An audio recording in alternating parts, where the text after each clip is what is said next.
Welcome back into the Full Court Press. And before the break, we talked about one streak ending tonight as UNCW women's basketball had a chance to be unbeaten at home. They were 12-0 coming into this one, but their opponent, Drexel, undefeated on the road. So that makes for a great matchup. Something's going to give tonight. Something did give, Nate. Let's go out to Trask Coliseum, shall we? Drexel, as we said, coming in unbeaten, but UNCW trying to knock off the number 2 team in the conference. Seahawks fell behind early, but started to climb back. Gigi Smith gets this one to fall, kissing it off the glass. Hey, that's also up there in front of the defense, so Drexel, good job. Yeah, they came out shooting the lights out of the basketball. It didn't matter early on. Shauna Washington, step back jumper. Ball screen, too much space, they're wide open. Yep, you talked about the separation. UNCW had a tough time. Gardner, this time she takes it to the hoop, scores with the right hand. It's good. Beat Lacey off the bounce, but she recovered. At least made the shot tough. But the Seahawks, they would show their resiliency just like a couple of the other games we talked about. Battling back, Ayana Vason, no, but her teammate Carolina Busick gets it to go. Seahawks try to get back in it, but Drexel would shoot 46% from the field. This jumper here from the left side. It's a deep shot there. Seahawks come up short tonight. Yep, they do. They see their 12-game winning streak come to an end at home. They fall to Drexel 65-53, the final score.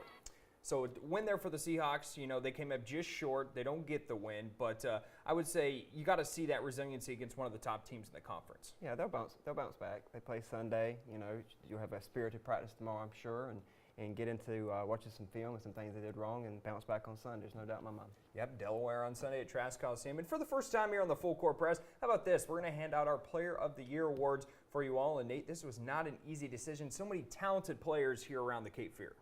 Well, when I look at this, I look at, did your team win in February? January, February, but especially February. Did your team win? And what did you do to contribute to that? So I think we talked about it and discussed it, and here we go. Well, let's do it. Let's start with our girls basketball players of the year, or players. There wasn't too many choices. This was a tough one, so we decided to go with the co-players of the year. Our first player, Cape Fear Academy junior Chloe Kernan, as the player of the year. She led the Hurricanes to a 20-8 record, a trip to the state semifinals, averaging 25.3 points a game with 4 rebounds, 3 assists, and 4.5 steals. Fantastic season for that young lady. And it would be dumb of us, Nate, not to include sophomore for the Lady Buccaneers, Sanaya Rivers. You have to. Both of these ladies are just dominant players.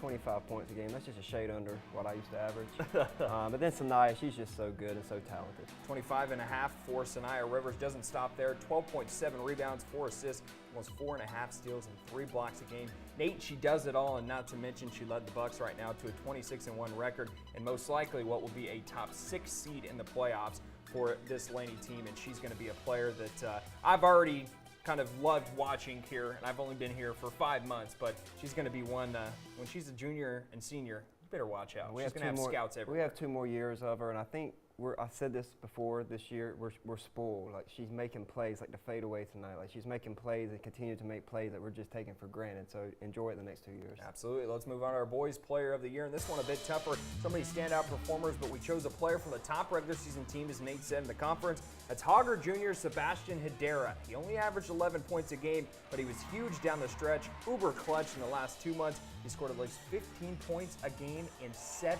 games to put Hogger on top of the conference at the end of the regular season.